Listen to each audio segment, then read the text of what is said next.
Good morning student, मैं Satish सोकल physics की next class में आपका स्वागत करता हूं। अब हम चलने जा रहे हैं 12th फिजिक्स के सेकंड चैप्टर में, और चैप्टर का हमारा नाम क्या है? स्थिर विद्युत विभव एवं धारिता। ये हमारा चैप्टर का नाम है। करते हैं इसको स्टार्ट। तो इस चैप्टर का जो सबसे मेनली जो बेस पॉइंट है वो है ये विभव, जिससे हम क्या कहते हैं? इलेक्ट्रिक पोटेंशियल, विद्युत विभव। तो देखिए ध्यान से, विद्युत विभव क्या होता है? देखिए,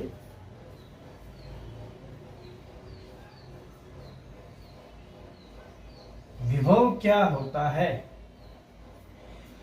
सबसे पहले देखिएगा कि ये कोई एक यहां पे मान लीजिए आवेश है,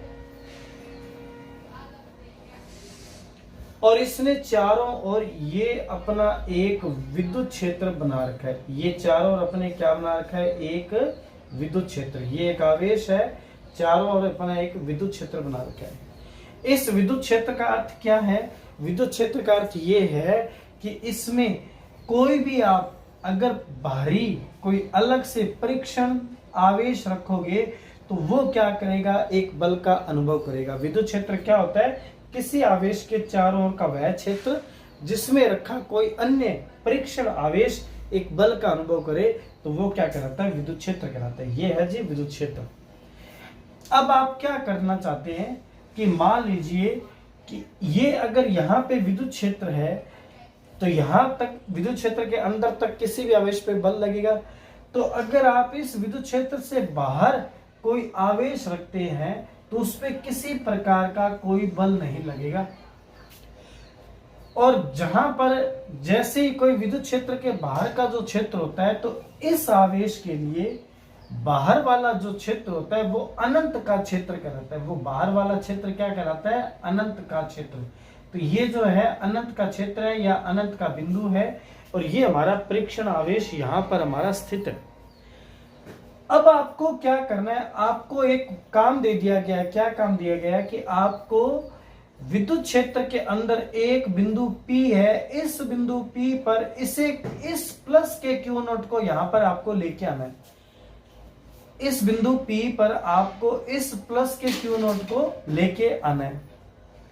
तो अब आप क्या करेंगे? जब आप आवेश को प्लस इस बिंदु P पर लाने के लिए जब आप लेकर आओगे तो जब तक आप विद्युत क्षेत्र के बाहर रहोगे आपको कोई भी कार्य नहीं करना पड़ेगा। आपके द्वारा किया गया कार्य कितना होगा? 0 होगा।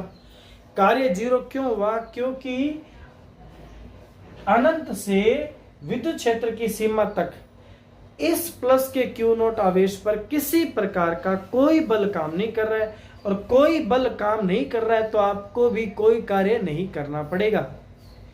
लेकिन जैसे ही आप विद्युत क्षेत्र के सीमा पर या विद्युत क्षेत्र के अंदर लाना शुरू करेंगे तो आप देखेंगे कि ये जो प्लस का Q नोट धनावेश है इस हमारे परीक्षण धनावेश पे प्रतिकर्षण बल लगाएगा।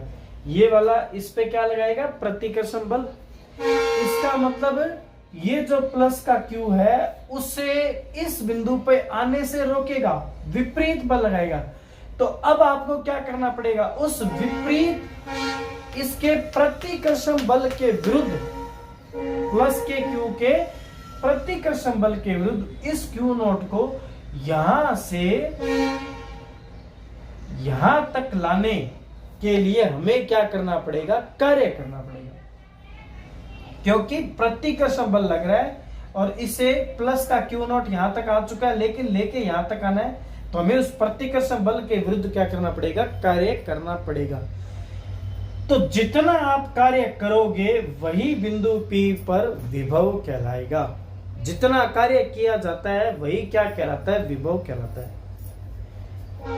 अगर मान लीजिए आपको बिंदु P की जगह यहां पे मान लीजिए बिंदु M दे दिया जाता और कहा जाता कि बिंदु M पर आपको आवेश को लेके आना है, तो प्लस के Q नोट को लेके आप हमेशा अनंत से आओगे तो आपको पता है कि बिंदु P से बिंदु M अधिक दूरी पर है, मतलब प्लस के Q के नजदीक है।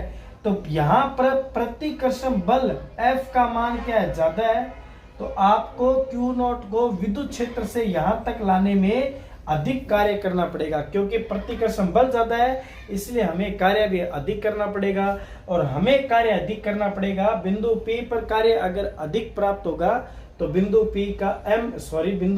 M पर अगर अधिक कार्य करना पड़ेगा तो बिंदु M का विभव भी हमें क्या प्राप्त होगा, ज्यादा प्राप्त होगा। तो इसके अकॉर्डिंग ये जितना मैंने आपको समझाया है, मैं एक विद्युत विभव की परिभाषा लिखने जा रहा हूं, देखिएगा बोर्ड पे। देखिए हमारी डेफिनेशन, एज इट इज, जो आपको प्रोसेस बताई है एज इट इज वही डेफिनेशन लिखी गई है कि किसी इकाई धनावेश को, ये हमारे पास जो परीक्षण धनावेश होता है एक इकाई वैल्यू का होता है, इकाई धनावेश का मतलब है बहुत ही मिनिमम वैल्यू का होता है, को अनंत से, आप अनंत से लेके आए हो, विद्युत क्षेत्र के अंदर आप लेके आ रहे हो, किसी बिंदु तक, कोई भी बिंदु P हो सकता है, M हो सकता है, कोई भी अदर बिंदु हो सकता है, तक लाने में किया गया कार्य, उस बिंदु पर विद्युत विभव कहलाता है। किया गया कार्य क्या कहलाता है, उस बिंदु पर विद्युत विभव कहलाता है। उस बिंदु पर क्यों कहलाता है, क्योंकि आप जानते हो विद्युत क्षेत्र के अंदर जितने भी प्रकार के आप बिंदु लोगे सभी पर Q आवेश के कारण बल का मान अलग अलग होगा। किसी पे बल का मान कम होगा, किसी पे ज्यादा, किसी पे और ज्यादा। परिणाम स्वरूप इस Q0 को इन बिंदुओं तक लाने में आपको अलग अलग बल का सामना करना पड़ेगा, क्योंकि बल कौन सा लग रहे हैं, प्रतिकर्षण बल।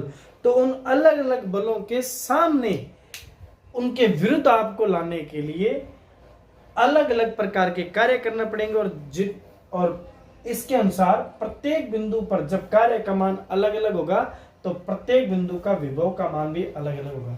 ये हमारा हो गया जी विद्युत विभव, और इसकी डेफिनेशन होगी कंप्लीट। किसी इकाई धनावेश को, तो इकाई धनावेश के लिए हम क्या कहते हैं, अपॉन में क्या लिया जाता है, इकाई धनावेश आपने जो लिया है वही लिखेंगे। क्या लिया था हमने, प्लस का Q0 को विद्युत क्षेत्र अनंत से विद्युत क्षेत्र के अंदर किसी बिंदु तक लाने में किया गया कार्य वर्क क्या कहलाता है, हमारा विद्युत विभव कहलाता है। क्या कहलाता है, उस बिंदु का विद्युत विभव कहलाता है। इसे हम V से शो करते हैं। तो ये आ गया हमारे पास जी विद्युत विभव का एक फॉर्मूला। V बराबर में क्या होता है, W अपॉन में Q0।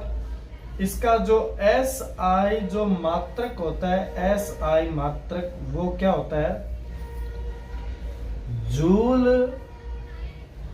प्रति कूलाम, या इसे कहा जाता है वोल्ट। विद्युत विभव का मात्रक क्या होता है जी, वोल्ट होता है। और अगर आप इसका निकालें एक डायमेंशियल फॉर्मूला क्या होता है जी, विमीय सूत्र।